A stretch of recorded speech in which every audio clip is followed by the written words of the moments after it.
Je vais te donner une parole ce matin de la part du Seigneur.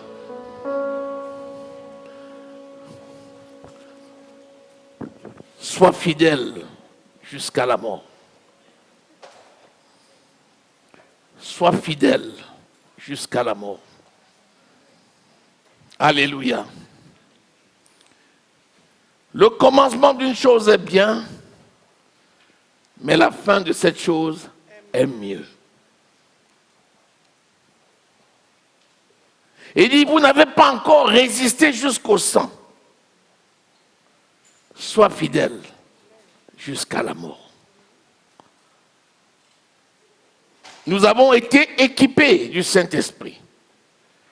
Ce n'est pas que nous puissions quelque chose par nous-mêmes. Loin de là. Notre capacité vient de Dieu. Je vais te dire quelque chose. Il n'y a absolument rien sur cette terre que tu peux faire par toi-même. J'ai dit absolument rien. Dès que tu comptes sur toi, tu vas échouer tout ce que tu faisais. Même ce que tu faisais bien, tu vas commencer à mal faire. Dès que tu comptes sur le Seigneur, tu feras de mieux en mieux et tu réaliseras que tu fais des choses que tu n'avais pas pu penser que tu ferais. Pourquoi? Parce que notre capacité vient de Dieu. Quand Dieu dit « sois fidèle jusqu'à la mort », c'est parce que Dieu nous donne le moyen d'être fidèle. Fidèle, c'est son nom, c'est sa nature, c'est son caractère, c'est sa vie. La fidélité à Dieu se manifeste dans la fidélité à son prochain. Chaque jour, à chaque instant, à chaque heure. Si tu n'es pas fidèle à ton conjoint, tu ne peux jamais être fidèle à Dieu. Si tu n'es pas fidèle avec tes enfants, tu ne peux jamais être fidèle à Dieu. Si tu n'es pas fidèle avec les serviteurs que Dieu a établis, tu ne peux jamais être fidèle à Dieu. Parce que la définition de la fidélité à Dieu, c'est la somme des fidélités au prochain que nous voyons chaque jour. Si tu vois Dieu, tu fais bien. Mais tu ne peux pas voir Dieu si ce n'est à travers ton prochain. Beaucoup de gens disent « Seigneur, Seigneur ». Beaucoup de gens s'empressent d'adorer le Seigneur et d'en parler. Mais c'est la fidélité au quotidien, dans les choses les plus infimes. C'est ça qui définit la fidélité à Dieu.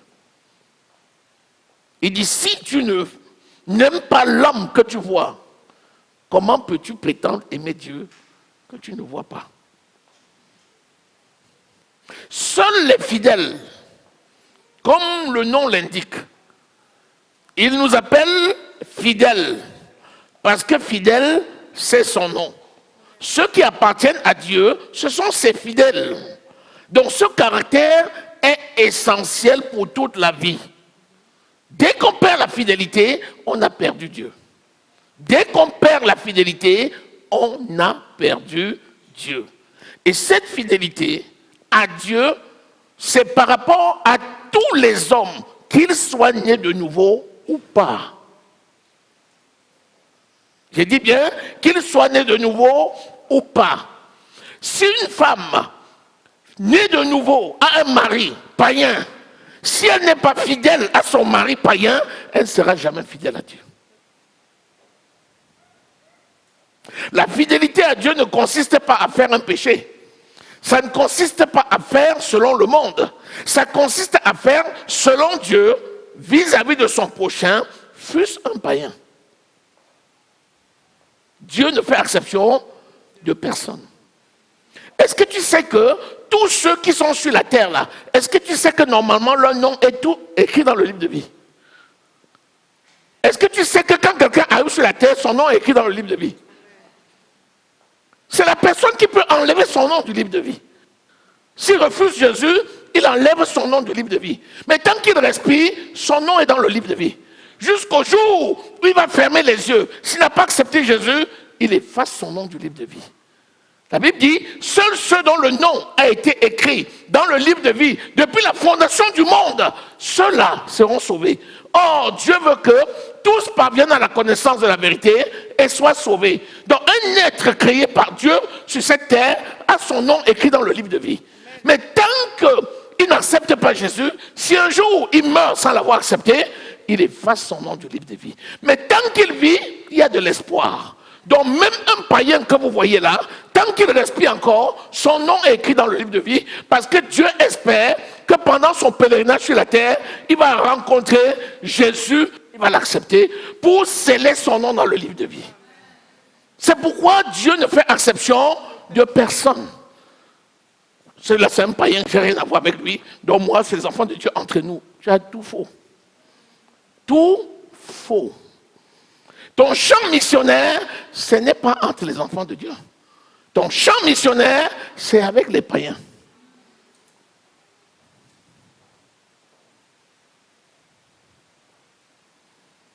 Sois fidèle jusqu'à la fin. C'est le thème de cette prédication.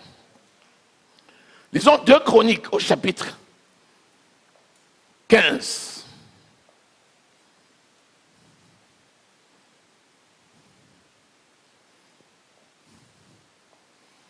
Alléluia.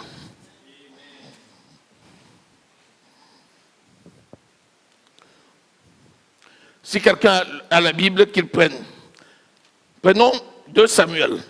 Prenons 2 Samuel. Alléluia. Au chapitre 15. Lisons.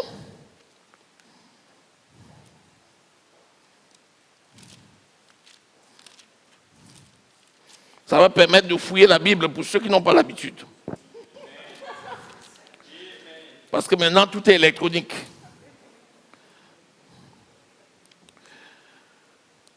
À partir du verset 1er.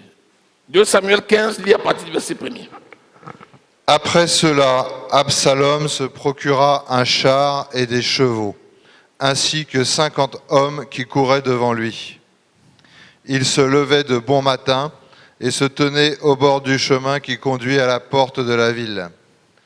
Chaque fois qu'un homme avait une contestation et se rendait vers le roi pour le procès, Absalom l'appelait et demandait « De quelle ville viens-tu » Lorsqu'il avait répondu « Je suis de telle tribu d'Israël », Absalom lui disait « Regarde, ta cause est bonne et juste, mais personne ne t'écoutera chez le roi. » Absalom ajoutait « Qui m'établira juge dans le pays ? Tout homme qui aurait une contestation et un procès viendrait me trouver et je lui rendrai justice. » Alléluia. Absalom, c'est le fils de David. Absalom a grandi et a refusé l'éducation de son père. Quand David, son père, voulait l'instruire quand il était petit, il refusait. Parmi tous les enfants de David, un seul s'est plié aux exigences de son père et sa mère pour recevoir l'enseignement. C'est Salomon. Mais David aimait tous ses enfants parce que l'amour est un devoir. Dieu appelle David l'homme selon son cœur. Parce que si tu es l'homme selon le cœur de Dieu, tu ne dois pas avoir une seule personne sur cette terre comme ennemi. David n'avait aucun ennemi. Même les enfants qui lui avaient désobéi, il les aimait tellement. Mais un enfant qui n'a pas été instruit par ses parents, c'est un enfant rebelle. Il ne peut jamais aimer ses parents parce qu'il a refusé l'instruction. David était le roi d'Israël. Et tout le peuple venait vers David. Sauf que, à un moment donné, Absalom s'est levé et Absalom a usurpé. Il a usurpé le titre de son père. Il venait rester devant l'entrée du palais. Il met un char, mon ami, un char. Le char, c'est le signe de la puissance. Il reste à l'entrée du palais. Et quand les gens venaient consulter le roi, il dit, tu vas où? Tu dis, je viens voir le roi. Il dit, pourquoi? Tu viens d'où? Tu dis, je viens de telle famille. Il dit, tu viens voir le roi, pourquoi? Tu dis, pourquoi tu vas... Il faisait comme si c'était lui, l'agent de sécurité, qui était chargé de filtrer, qui va entrer et qui ne va pas entrer. Sauf que il détournait tout le peuple. Et il disait, tu vois, ta cause est bonne, mais qui va t'entendre? Mon père là, il est fou. Il ne peut pas t'entendre. Ta cause est bonne, mais qui va te juger? Oh, qui peut me faire roi? Et je vous rendrai justice.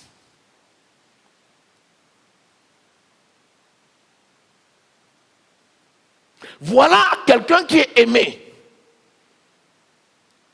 Aimé de son père. Et son père lui a prouvé. Parce que son père l'a fait venir à Hébron. Son père l'aimait et son père lui disait, je t'aime. Mais il vient prendre la place de son père. Le père ici, c'est son père physique, mais en même temps, c'est son père spirituel. Parce que c'était lui, le roi. Ensuite, maintenant, il détourne tous ceux qui viennent et il leur dit, vous voyez, vous avez une bonne cause. Mais le roi actuellement est fou. Il ne peut pas vous aider. Ici, vous ne pouvez pas avoir de solution. Oh, qui peut me faire roi et je vous rendrai justice? Qu'est-ce que ça veut dire? Il renvoyait les gens au fur et à mesure pour se déclarer roi. Continue la lecture. Il y a quelque chose de remarquable. Il faisait quelque chose qu'un roi ne fait pas. Et quand quelqu'un s'approchait pour se prosterner devant lui, il lui tendait la main, le saisissait et l'embrassait. Vous avez vu un roi qui fait ça? Le roi, c'est le roi. On se prosterne devant le roi. C'est un signe de soumission. Le roi Jésus, nous nous prosternons devant lui. Pour montrer que son père était mauvais, il se montrait tellement agréable. Quand quelqu'un voulait s'agenouiller, parce que comme il disait, mon père est fou, moi je peux rendre justice, tu vas te dire, non, non, non, non, je t'agenouille pas, moi je suis qu'un homme. Viens, et puis boum. Il embrassait les gens. Quand quelqu'un a déjà décidé de nuire, il a l'apparence de bonté. Il se rend disponible. Il parle de l'amour et il décrit la perfection de l'amour. Alors que dans son cœur, c'est la haine. Et ce faisant ainsi, il avait commencé à attaquer son père. Mais son père restait fidèle au Seigneur. Et il attendait de voir ce qui allait se passer en comptant sur le Seigneur et pas sur les hommes. Continue ta lecture. Absalom agissait ainsi à l'égard de tous ceux d'Israël qui se rendaient vers le roi pour demander justice. Et Absalom gagnait le cœur des gens d'Israël. Et Absalom gagnait le cœur des gens d'Israël. À force de se comporter comme ça, les gens d'Israël finissaient par tourner le regard vers lui, oubliant que David était le roi choisi par Dieu et établi comme une bénédiction pour tout le peuple. Continue. Au bout de 40 ans, Absalom dit au roi, « Permets que j'aille à Hébron pour accomplir le vœu que j'ai fait à l'Éternel.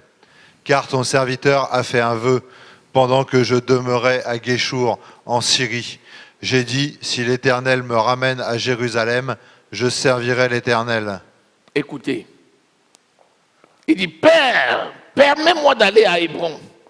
Parce que moi, j'ai fait un vœu à l'Éternel. J'avais dit à l'Éternel, si tu me ramènes à Jérusalem, je te servirai. Il demande l'aval de son père de façon détournée pour aller faire quelque chose qui va détruire le règne de son père. Il n'y a rien de nouveau sous ce soleil. C'est ce qui se passe aujourd'hui. Père, Père, permets-moi. Toi, tu es le Père, tu dis quoi? Fils, si tu as fait un vœu à l'Éternel, vas-y. Et il sort de là, il dit, je sors avec l'aval de mon Père. J'en ai parlé avec mon Père. Mais tu lui as dit quoi? Et il part. Lis la suite. Le roi lui dit, va en paix, et Absalom se leva et partit pour Hébron. Va en paix. Quand tu me dis, pasteur, Dieu m'a dit d'aller faire telle chose. Si Dieu t'a dit, je suis qui pour te dire de ne pas faire? Tu me veux les problèmes? Tu m'as dit que Dieu t'a dit. Si Dieu t'a dit, mon fils, Dieu t'a dit, va en paix. Et que tu veux que je lutte contre Dieu? C'est Dieu qui t'a dit non? Va. David a béni son fils parce que son fils a dit, j'ai fait un vœu à l'Éternel et j'ai dit à Dieu. Et Dieu m'a dit, il dit, ah, je ne veux pas me misser entre l'affaire. Si Dieu t'a dit, hein, je te bénis, vas-y. Continue la lecture.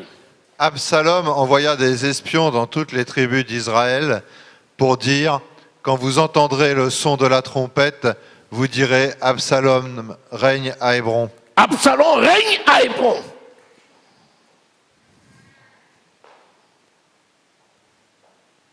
Ça, un traître.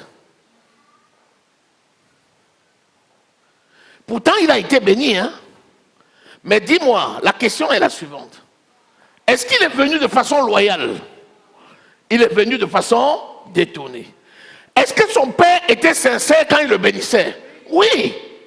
Mais est-ce que la bénédiction de son père va suffire? Non. Pourquoi? Parce que quelqu'un est plus grand que son père, c'est Dieu. Tu peux tromper un homme, mais tu ne peux pas tromper Dieu. Et il sort, il envoie des gens partout. Maintenant, il dit, allez et dites-leur, quand vous allez entendre la trompette, Absalom règne à Hébron. Désormais, vous ne revenez plus chez ce vieillard fou. Vous venez à Hébron. C'est moi maintenant qui suis établi comme roi pour régner sur vous. Il vient ainsi de déclarer la guerre. À qui? À son père, mais en réalité, à qui? À Dieu. Dieu n'est pas bête. Un homme trompe-t-il Dieu? Ne prenons pas la parole de Dieu à nos propres desseins, mais que le cœur soit vrai. Un cœur vrai, c'est un cœur qui est béni. Et ce que le cœur vrai fait, la main l'accomplit. Et les bénédictions d'Éternel l'arrosent. Et c'est le succès absolu. Mais si tu veux jouer, tu ne peux pas jouer avec Dieu. Il vient là ainsi, non seulement de se créer les problèmes, mais il vient de créer les problèmes au peuple. Pourquoi? Parce que tous ceux qui vont le suivre vont tomber dans le trou. Est-ce que tu es là? Ah! Continue.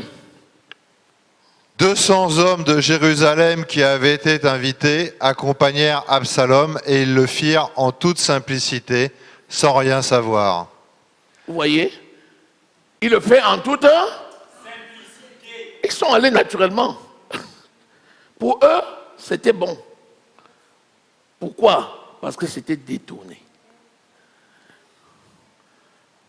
Et pourtant, il entraîne les gens dans un trou. C'est pourquoi il faut faire très attention. Il y avait encore quelqu'un qui était là. C'était David. Avant de suivre Absalom, les gens sages devaient aller vers David pour lui dire, quand il était devant la porte, il nous empêchait d'entrer. Maintenant qu'il est parti, la porte est libre. Je préfère retourner vers lui pour demander, mais est-ce que tu as réellement envoyé Absalom? Les gens ne sont pas allés vers le Père, ils ont suivi Absalom. Et c'est ça leur faute. Le pasteur est disponible. Si quelqu'un se met ici à la porte pour détourner les gens, il viendra un moment où la personne ne sera plus là pour détourner. Parce qu'elle est partie s'établir ailleurs. La sagesse veut quoi? Que tu te dises, mais est-ce que réellement le pasteur a établi telle personne à tel endroit? Et que tu viens dire, pasteur, je veux te parler, mais j'entends dire que, qu'est-ce que tu en dis? Du coup, tu auras la version originale et ça va t'aider à te décider. Mais si tu ne sais pas faire, tu vas dire, ah, c'est là-bas, donc maintenant, j'y vais. Et c'est là leur malheur, parce que c'est l'absence du réflexe d'aller à la source, prendre l'information qui les a poussés dans le désarroi. La communication, c'est le problème majeur sur cette terre. Si on maîtrise la communication, on va éviter bien de tourments. N'hésite pas à poser les bonnes questions. Si tu poses les questions, tu auras les bonnes réponses. Si tu dis, Seigneur, parle-moi, Dieu va te parler. Si tu connais la source, là où Dieu parle, et tu vas, tu auras la bonne information qui va t'aider à prendre la bonne décision pour ta vie. L'enjeu, c'est quoi? C'est ta vie. Mon ami, que personne ne te perde. Alléluia. L'apôtre Paul dit, nul ne me séparera de l'amour de mon Dieu. Allons-y. Pendant qu'Absalom offrait les sacrifices, il envoya chercher à la ville de Gilo Achitophel le Gilonite, conseiller de David. La conjuration devint puissante et le peuple était de plus en plus nombreux auprès d'Absalom. Absalom offrit les sacrifices. Aïe. Absalom offre un sacrifice. C'est grave. Est-ce que quelqu'un qui n'est pas un sacrificateur peut offrir un sacrifice? Qu'est-ce qui se passe? Il est mal barré. Ça vous rappelle qui? Saül. 1 Samuel au chapitre 9. Lorsque Saül a été établi par Samuel, où l'onction avait été versée sur lui, Samuel a dit à Saül, va et attends-moi jusqu'à ce que j'arrive et on va offrir un sacrifice. Samuel est arrivé, il dit, oh, il tarde à venir. Le jour où Samuel devait venir, Samuel a reporté. Pourquoi? Parce qu'il avait du travail comme sacrificateur. Il a dit, j'irai plus tard. Quand Saül reste, il attend. Samuel ne vient pas. Il appelle les gens, il dit, venez. Il tarde à venir. Je vais moi-même offrir le sacrifice. Il prend les brebis, il les immole. Il commence à ouvrir le sacrifice. Samuel se lève et commence à venir. Il entend les brebis qui crient. Il dit, qu'entends? Qu'est-ce que j'entends là? Ce sont les brebis. Qu'est-ce qui se passe? C'est Saül qui ouvre le sacrifice. Ta royauté t'a été enlevée. Absalom ne pouvait pas offrir le sacrifice. Parce qu'Absalom n'était pas appelé à ça. Et au moment d'offrir le sacrifice, il fait quelque chose de grave. Il envoie chez son père, chercher qui? Achitophel. Achitophel, c'est qui? Le principal conseiller de son père. Et il dit à Achitophel, viens me rejoindre. Continuez la lecture. Quelqu'un vint informer David et lui dit, le cœur des hommes d'Israël s'est tourné vers Absalom. Et David dit à tous ses serviteurs qui étaient avec lui à Jérusalem, levez-vous, fuyons, car il n'y aura point de salut pour nous devant Absalom. Hâtez-vous de partir, sinon il ne tarderait pas à nous atteindre, et il nous précipiterait dans le malheur et frapperait la ville du tranchant de l'épée. Est-ce que vous voyez ce qui peut se produire? Quand Achitophel lui aussi est parti, David a dit, c'est grave. Est-ce que pourtant ça validait le comportement d'Absalom? C'est pas parce que vous voyez tout le monde partir que Dieu a changé sa vie. La parole de Dieu est immuable. Rappelez-vous, quand Ponce Pilate dit, qu'est-ce qu'on fait entre Barabbas et Jésus? Toute la foule dit, libérez Barabbas, crucifiez Jésus.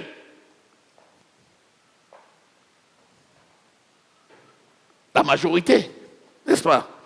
Pilate s'est exécuté parce que la majorité avait parlé. Mais est-ce que c'était ça le plan de Dieu?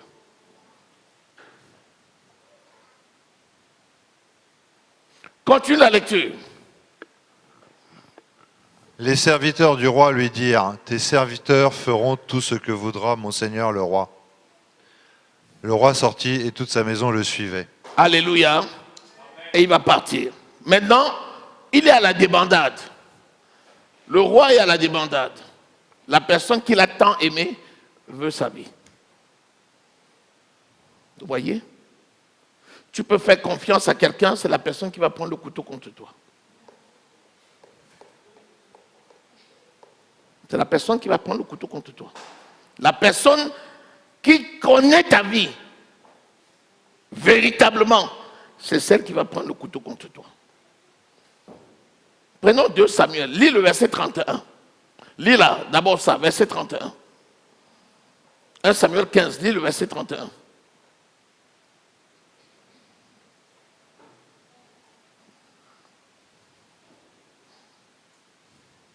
On vint dire à David, « Achitophel est avec Absalom parmi les conjurés. » Et David dit, « Ô Éternel, réduis à néant les conseils d'Achitophel. » Voilà ce que David, dans le désarroi, voilà la seule arme qu'il a. Réduit à 0 les conseils de Achitophel. Il dit seulement, Seigneur, même Achitophel est parti, et tout le peuple va après Absalom. Mon Dieu, réduit à néant. Néant veut dire 0. Réduit à 0 les conseils de Achitophel. Voilà tout ce qu'il a pour sa défense. Réduit à 0 les conseils de Achitophel. À l'époque, quand Achitophel parlait, c'était exactement comme si c'est Dieu lui-même qui parlait. Parce que tout ce que Achitophel disait s'accomplissait. Mais dès que David a dit, Seigneur, réduis à 0 les conseils d'Achitophel, l'Esprit de Dieu a mis sur la langue d'Achitophel une parole mensongère. Les oreilles des gens se sont fermées. Et tout ce qu'Achitophel pouvait dire n'était plus accepté.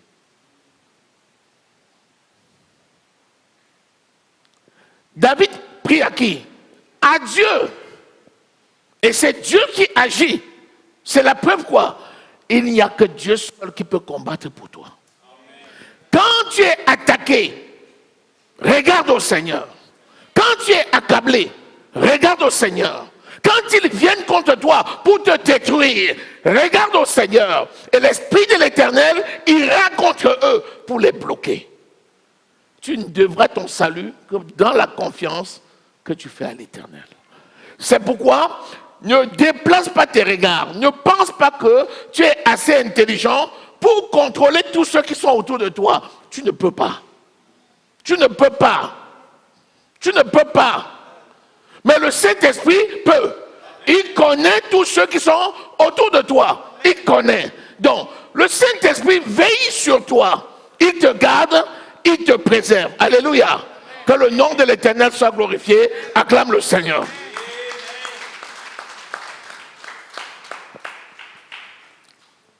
Prends 2 Rois 16.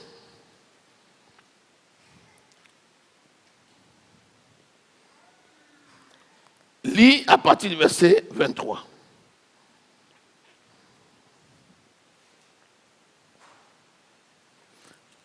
Il y a des gens comme ça qui ont le don. Dans l'église, tu as des dons. Parce que Dieu donne des dons différents. Il y a des gens dans l'église qui ont vraiment le don de conseil. C'est-à-dire, devant une situation, c'est sa part que Dieu a donnée.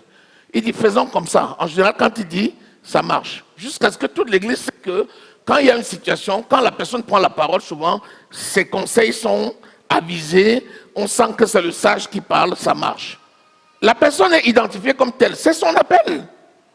Quand il y a un tel appel, qu'est-ce qu'on fait? On le respecte. Et on bénit le Seigneur pour sa vie. Mais attention, ça peut devenir pour toi un piège.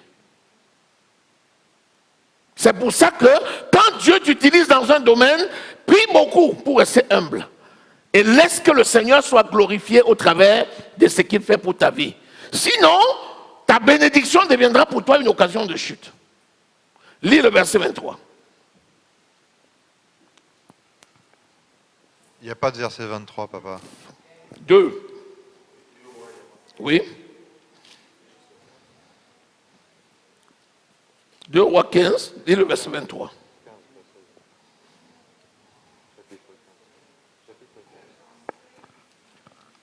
Deux Samuel, je voulais dire. On est bien sur 2 Samuel? Non, 2 rois. 2 Samuel. 2 Samuel. 2 Samuel 16, verset 23.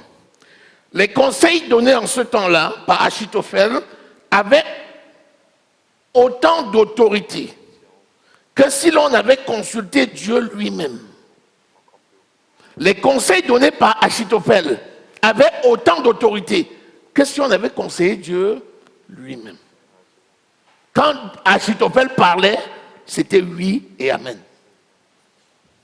Il y a des gens comme ça. Tu as un domaine de ta vie où tu excelles, où tout le monde sait que tu excelles. Quand on veut parler dans ce domaine-là, on va te consulter. Ça peut être dans les bonnes œuvres, ça peut être dans la connaissance, ça peut être dans l'assistance dans un domaine donné, ça peut être dans la délivrance, ça peut être dans quelque chose où on sait que dans l'église, telle personne, il connaît tel domaine. Si tu viens ici, tu veux parler du son, tu veux parler des instruments, tu iras voir Freedom. Parce que Freedom, c'est lui qui a fait les installations, donc il connaît où se trouve telle ou telle chose. Pourquoi? Parce que c'est la part que Dieu lui a donnée. Alléluia. Relis ce verset-là encore. Les conseils donnés en ce temps-là par Achitophel avaient autant d'autorité que si l'on eût consulté Dieu lui-même. Il en était ainsi de tous les conseils d'Achitophel, soit pour David, soit pour Absalom. Soit pour David, soit pour Absalom. Donc, même quand il a changé de camp, il a gardé le même conseil parce que Dieu ne se répand pas de ses dons. Mais sauf qu'en face, il n'y aura plus la même oreille. Tu peux avoir un don et tu n'en fais rien. Tu as un don, tu l'exerces. Quand tu négliges Dieu, tu te comportes mal, tu quittes, Dieu te laisse ton don. Mais en face, il ne sert plus. Tu peux avoir le don de la musique, le don de la chanson. Quand tu chantes, tu fais vibrer tout le monde. Après, tu utilises ce don-là, tu commences à faire du désordre. Dieu ferme l'oreille des auditeurs. Tu chantes avec la même voix, ça ne touche le cœur de personne. Tu chantes avec la même voix, ça ne change pas les vies. Alléluia. Est-ce que tu sais que tu peux avoir un esprit de don? Tu es quelqu'un qui donne aux gens. Mais si tu te confonds, au lieu de rendre gloire à Dieu, tu commences à te glorifier de ce que tu fais, Dieu peut fermer le cœur des gens en face. Tu peux donner n'importe comment, personne ne se souvient de ce que tu as fait. C'est pour ça que dans 2 Corinthiens au chapitre 8, l'apôtre Paul dit au peuple, priez pour moi, pour que quand j'apporte les dons, les gens reçoivent avec action de grâce. Parce que les gens peuvent prendre ça et mépriser. Sois fidèle au Seigneur. Lis la suite. Chapitre 17. 2 Samuel 17. Lis le verset 1er. Achitophel dit à Absalom, « Laisse-moi choisir 12 000 hommes, je me lèverai et je poursuivrai David cette nuit même. Je le surprendrai pendant qu'il est fatigué et que ses mains sont affaiblies. Je l'épouvanterai et tout le peuple qui est avec lui s'enfuira. Je frapperai le roi seul et je ramènerai à toi tout le peuple. La mort de l'homme à qui tu en veux assurera le retour de tous et tout le peuple sera en paix. » Verset 4. Cette parole plut à Absalom et à tous les anciens d'Israël. Quand il a dit le plan, parce qu'il connaissait bien David, il dit à Absalom, laisse, moi je le connais. C'est moi qui le servais, non? Je connais ses habitudes. je vais monter le plan, on va le prendre seul, on va le tuer. Absalom dit, ah, bien joué. Bien joué. Tout de suite, le Saint-Esprit met dans le cœur d'Absalom de demander l'avis d'une autre personne. Lis la suite. Cependant, Absalom dit, appelez encore Hushaï, l'Archien, et que nous entendions aussi ce qu'il dira. Appelez aussi qui? Vous savez qui il est? L'ami fidèle de David. Hushaï, là, c'est l'ami fidèle de David. Quand tout le monde partait, lui aussi, il est parti. Mais quand il partait, l'amour pour David est resté dans son cœur. Il est arrivé là-bas, on dit conseil. Il se lève aussi, il dit donne sa part de conseil. Qu'est-ce qu'il a dit? Hushaï vint auprès d'Absalom, et Absalom lui dit, voici comment a parlé Achitophel. Devons-nous faire ce qu'il a dit ou non? Continue. Parle, toi. Hushaï répondit à Absalom, pour cette fois, le conseil qu'a donné Achitophel n'est pas bon. Pour cette fois, le conseil qu'a donné Achitophel n'est pas bon.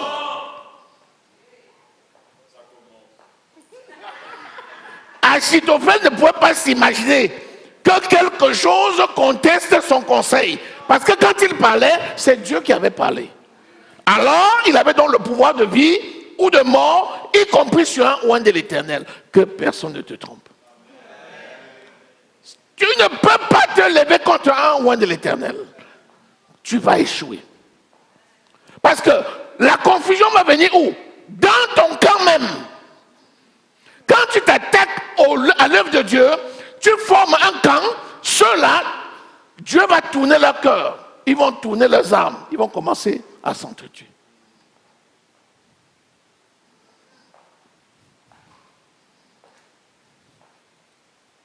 Continue la lecture. Et Hushaï dit, tu connais la bravoure de ton père et de ses gens. Ils sont furieux comme le serait dans les champs une ours à qui l'on aurait enlevé ses petits. Aïe, aïe, aïe, aïe, aïe, aïe, aïe. Hushaï a dit, mon ami David, peut-être vous ne le connaissez pas, c'est comme une ours à laquelle on aurait enlevé ses petits. Va prendre les petits de l'ours. Ah, mon ami, il va te bouffer. L'ours, tu peux toucher les lionceaux. Peut-être le lion va dormir là-bas parce qu'il a mangé, il est fatigué. Mais la lionne, mon ami, elle ne va pas te lâcher. Est-ce que vous êtes au courant? Celle qui défend ses petits, c'est la lionne. Ce n'est pas le lion. Le lion lui défend que son territoire. Il s'assure seulement qu'aucun lion ne vienne là. Mais pour le reste, c'est la lionne qui se charge de défendre les enfants et de leur donner à manger. Le lion est là, il dort.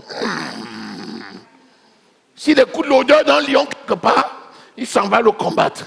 Mais s'il n'y a aucun lion qui vient, il dort là. Est-ce que ça parle à quelqu'un? Les sœurs, acclamez l'Éternel. Oh! Non! Je veux défendre le peuple. Alléluia. Ne sois pas n'importe quel lion. Sois un vrai lion qui défend sa tribu, qui contribue aussi à nourrir ses enfants. Alléluia. Continue. Ton père est un homme de guerre et il ne passera pas la nuit avec le peuple. Voici maintenant, il est caché dans quelque fosse ou dans quelque autre lieu. Et si dès le commencement, il en est qui tombent sous leur coup, on ne tardera pas à l'apprendre et l'on dira, il y a une défaite parmi le peuple qui suit Absalom. Oui, continue. Alors le plus vaillant, eut-il un cœur de lion, sera saisi d'épouvante, car tout Israël sait que ton père est un héros et qu'il y a des braves avec lui. Vous savez, Dieu utilise la Achaï pour essayer de sauver la vie d'Absalom. Parce que le plan de Dieu n'est pas que quelqu'un meure. Dieu va toujours susciter des personnes qui vont te donner un conseil pour essayer de te dissuader, pour t'amener à réfléchir et à renoncer et quitter la mauvaise voie. Dieu ne laisse pas des gens... Dieu aime son peuple. Hein. Même si quelqu'un est dans l'erreur, Dieu ne va pas le détruire comme ça. Dieu va tout faire pour qu'il entende des paroles sensées qui peuvent l'aider à se dégager des pièges de l'ennemi. Il n'y a pas d'amour plus grand que celui de Dieu. Alléluia. Absalom, dans sa folie, était aimé par Dieu. Malgré son erreur, Dieu voulait le sauver. C'est pour ça que Dieu a permis que l'ami de David se retrouve auprès de lui pour le dissuader. C'est pour ça qu'il lui a dit, attends, l'homme là c'est un vaillant, hein? Attention, hein? Ton père là, hein? C'est un homme de guerre, hein? Fais-le servir. Pardon, laisse-le. Mais est-ce qu'il a entendu? Il avait les yeux dans le sac. Il voulait être roi et rien d'autre. Il a continué. Continue, rapidement. Je conseille donc que tout Israël se rassemble auprès de toi, depuis Dan jusqu'à Beersheba, multitude pareille au sable qui est sur le bord.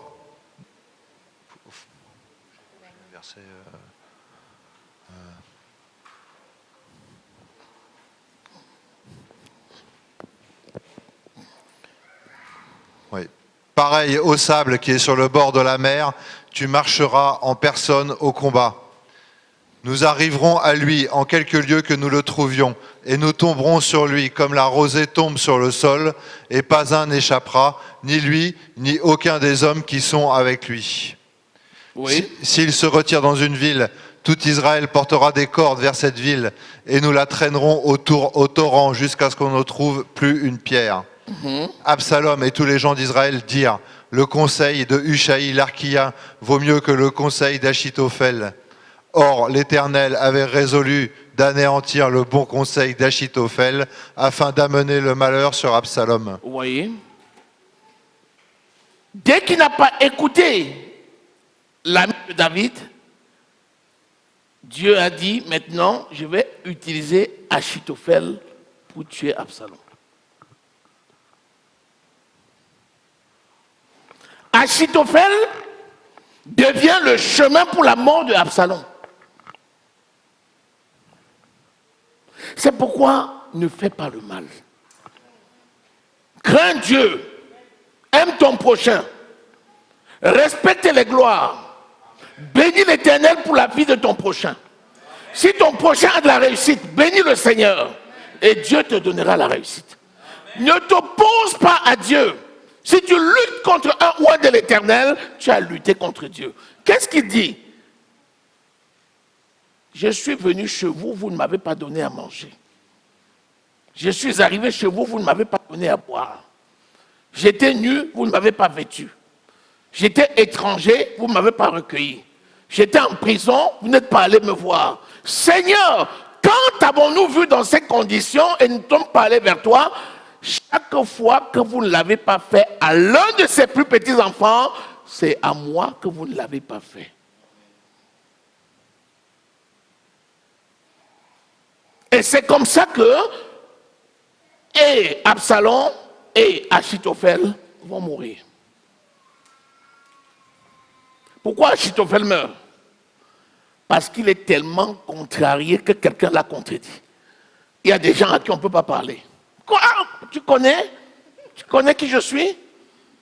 Tu as osé contester? Tu as vu mon CV? Tu sais ce que j'ai dit à faire? Comment tu oses? Et le roi dit, le conseil de Achaï est bon, pour toi est mauvais. Et il vaut mieux que je meure. Comment? Au lieu de se repentir, il préfère mourir. Qu'est-ce qu'il... Il s'est suicidé.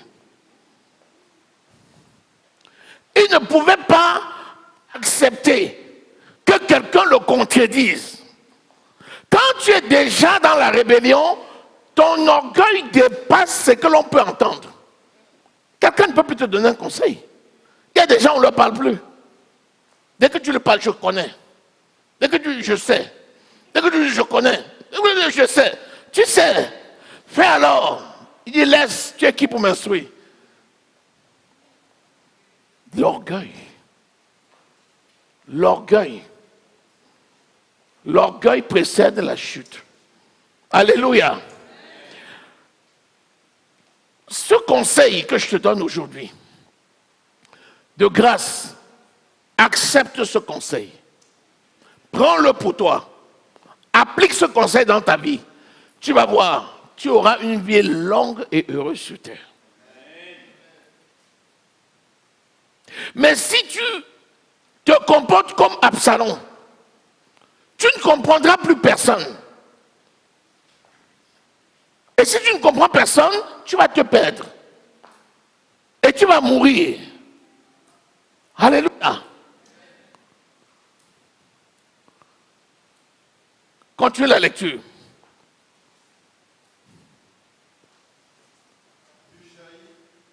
Aux sacrificateurs, Tsadok et Abiatar, Achitophel a donné tel et tel conseil à Absalom et aux anciens d'Israël, et moi j'ai conseillé telle et telle chose. Maintenant, envoyez tout de suite informer David et faites-lui dire, ne passe point la nuit dans les plaines du désert, mais va plus loin, de peur que le roi et tout le peuple qui est avec lui ne soient exposés à périr. Tu as vu? Ils ont tout fait là-bas, David est au courant de tout. Est-ce que David a bougé de son palais? Mais il connaît tout. Tu ne peux pas tromper, un homme ne peut pas tromper Dieu. Un serviteur de Dieu qui craint Dieu, même Dieu va venir lui dire ce que tu concoctes là-bas. Mon ami, tu ne peux pas me tromper. Je vais dormir là, il va venir me dire, il y a ça. C'est comme ça que Dieu travaille. Expérimente ça. Rends à Dieu un culte honorable. Tu vas te rendre compte que personne ne pourra te tromper. Parce que le Saint-Esprit habite en toi. Et la Bible dit que le Saint-Esprit nous révèle les choses à venir. Le Saint-Esprit nous révèle les choses à venir. C'est Jean. Un Jean 15, 26. 1 Jean 14, 26. Quand il viendra, il vous montrera les choses à venir. Pas des visions, pas des songes. Il va te dire. Tu vas te lever un matin, tu avais programmé quelque chose. La nuit, il te dit, ne pars pas. Les gens seront en train de t'attendre, ils ne te verront pas. Il y a des moments où tu n'as rien programmé, il te réveille, il dit lève-toi maintenant et pars. Tu arrives, tu passes royalement, que les pièges ne sont pas là. C'est comme ça que Dieu travaille. Alléluia. Alléluia. Achitophel s'est donné la mort. Est-ce que ça a ralenti Absalom? La folie meurtrière. Si Absalom pouvait tirer les leçons, quand Achitophel est mort là, il devait commencer à se dire, quand les gens commencent déjà à mourir comme ça, est-ce que moi-même là je ne cours pas à ma perte? Non! À la mort d'Absalom, il était encore plus déterminé. Il dit ça, celui-là, il appelait maintenant son père, celui-là. Je vais le... Alléluia! Waouh! C'est fou, c'est fou. Absalom est mort. Achitophel est mort. Parce qu'ils ont lutté contre David. David a été un oint de l'Éternel. Prends un Samuel, et on va finir là-dessus. Prends un Samuel 22. Vous allez voir que quand David avait été choisi comme roi, il était encore dans les champs avec les brebis de son père. Il était encore un petit garçon. Déjà, on voulait le tuer. On n'a pas pu le tuer. Saül a tout fait pour le tuer. Il n'a pas pu le tuer. Il enfante maintenant lui-même des enfants de ses propres entrailles. C'est son propre fils qui s'élève pour vouloir le tuer. 1 Samuel 22, on va finir là-dessus. Lis à partir du verset 1er. David partit de là et se sauva dans la caverne d'Adoulam. Ses frères et toute la maison de son père l'apprirent et ils descendirent vers lui. Tous ceux qui se trouvaient dans la détresse, qui avaient des créanciers ou qui étaient mécontents, se rassemblèrent auprès de lui et il devint leur chef. Ainsi se joignirent à lui environ 400 hommes. Dis-moi un peu, les gens qui accompagnent David là, ils sont qui? Ce sont les interdits bancaires. Ce sont les paumés de la République. On dit que ce sont des gens qui avaient des créances, dont ils étaient endettés. C'était des SDF. Ils n'avaient pas de domicile. le monde l'a abandonné, ce sont les gens qui ne représentaient rien qui sont venus autour de lui. On dit, ah, les grandes personnes sont parties, tel est parti, tel est parti. Oh, le Seigneur ne l'a pas appelé. Le Seigneur ne l'a pas appelé. Quoi? Tu connais Dieu? Quand la parabole du festin nous dit que Dieu a préparé le festin, n'est-ce pas, il a envoyé des gens pour aller chercher les élus qui avaient reçu les cartes. Le jour de la fête, certains disent que je viens de me marier, il faut que je m'occupe de ma femme. Un autre dit, j'ai acheté une paire de bœufs, je dois aller l'essayer. Un autre dit, j'ai un rendez-vous, j'ai un nouveau champ, il faut que j'aille dedans. Ils se sont excusés. Qu'est-ce que Dieu dit? Il dit, allez au carrefour. N'importe qui que vous voyez là-bas, demandez-leur de venir. Ils sont allés et les gens sont encore venus. La salle n'était toujours pas pleine. Vous savez ce que Dieu a dit? Allez maintenant, tous ceux que vous trouverez, obligez-les à venir.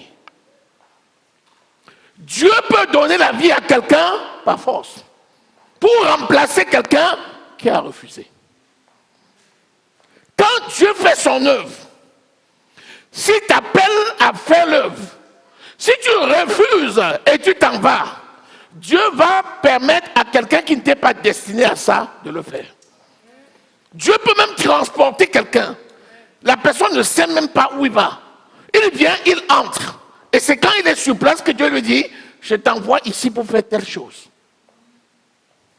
Alléluia. Voilà ceux qui entourent David. Si Dieu t'appelle à quelque chose, Dieu va te donner les moyens de l'accomplir. Il faut vraiment regarder à Dieu. Ne regarde jamais à l'environnement. Ne regarde jamais aux gens. Sois reconnaissant. Encourage ceux qui sont autour de toi. Mais ne fais pas confiance à l'homme. Fais confiance à Dieu. Et Dieu va toucher le cœur des gens pour qu'ils travaillent avec toi dans la vérité. Alléluia. Quand tu fais confiance à l'homme et tu détournes ton regard de Dieu, tu as ta récompense. L'homme qui te dit aujourd'hui, je t'aime, c'est le même qui va te mettre le couteau dans le dos. Quand on va lui demander pourquoi tu mets le couteau, il va dire je ne sais pas. Parce que le diable l'utilise pour mettre le couteau. Vous avez déjà vu quelqu'un de normal qui prend un couteau pour tuer quelqu'un? Ne vous trompez pas, hein? L'ennemi c'est le diable. Et le diable utilise les démons. Une personne bien constituée a un cœur. Dieu a mis dans le cœur de l'homme la pensée de l'éternité. Un être qui est créé par Dieu à son nom, écrit dans le livre de vie. Donc, Dieu met dans son cœur l'amour pour les autres, même si ce n'est pas l'amour parfait de Dieu, en attendant qu'il rencontre Jésus qui va le rendre parfait. Mais si tu vois quelqu'un qui se lève, il prend le couteau, il prend les mensonges, il commence à dire des paroles mensongères, il lance des incantations et des imprécations, c'est un agent de Satan. Celui-là attaque le problème par la racine. Tu n'as rien à foutre avec lui. Cette personne, c'est une petite victime. Va à la racine. Frappe les démons qui l'utilisent. Et tu vas voir, ceux-là auront la vie. Alléluia. C'est pour ça que David, il ne s'est pas attaqué directement à Achitophel. Il a seulement dit, Dieu rend néant ses paroles. Si vous avez remarqué, il ne s'est pas attaqué à sa vie. Ne t'attaque jamais à la vie de quelqu'un. Ne confonds pas de cible. Parce que si quelqu'un t'offense et toi tu l'offenses, tu te constitues prisonnier comme lui. Mais regarde les démons qui sont là et le travail qu'on a fait ce matin-là, peut-être que ce matin tu n'avais pas encore bien mesuré ce que c'est, mais ce matin-là tu as travaillé.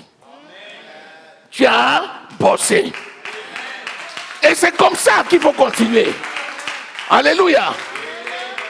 Il faut lier les démons. Il faut briser les chaînes. Il faut briser les autels mystiques. Il faut briser les incantations. Il faut détruire les imprécations. C'est ce que tu as à faire. Tu n'as pas à lutter contre la chair ni le sang. Non, mais contre les autorités, les dominations, les esprits méchants dans les lieux célestes. Satan et ses agents. Alléluia. Est-ce que quelqu'un est là? Acclame le roi des rois et le Seigneur des seigneurs. Que le nom de l'Éternel soit glorifié. Amen. Personne ne peut lutter contre Dieu et réussir. Personne. Et si Dieu t'a choisi, personne ne peut te vaincre. Même si tu dors, personne ne peut te vaincre. Même si tu as fait des erreurs, personne ne peut te vaincre. Un roi de l'Éternel, même dans l'erreur, l'ennemi ne peut pas le vaincre. Vous savez pourquoi? Ton erreur ne change pas l'amour de Dieu pour toi. Il va laver ça avec toi en famille. Il va d'abord te défendre et après il va dire, toi là, viens ici. Tu te prends pour qui même? Couche-toi là. Oh! Gloire à Dieu. Amen. Est-ce que quelqu'un est béni? Acclamons l'Éternel notre Dieu, le roi des rois et le Seigneur des seigneurs. Amen, amen, amen. Soyons fidèles à l'Éternel. Ne nous fions pas à ce que nos yeux physiques regardent, mais fions-nous à ce que l'Éternel nous dit par son esprit. Que le nom de l'Éternel soit glorifié. Amen. Seigneur, nous te disons merci pour ta parole. Merci pour ton esprit à l'œuvre au milieu de nous. Merci pour les délivrances que tu opères dans nos vies. Merci parce que tu prends soin de tes enfants et de tes serviteurs. Que toute l'honneur et la gloire te reviennent, mon Dieu. Au nom précieux du Seigneur Jésus que nous avons prié. Amen.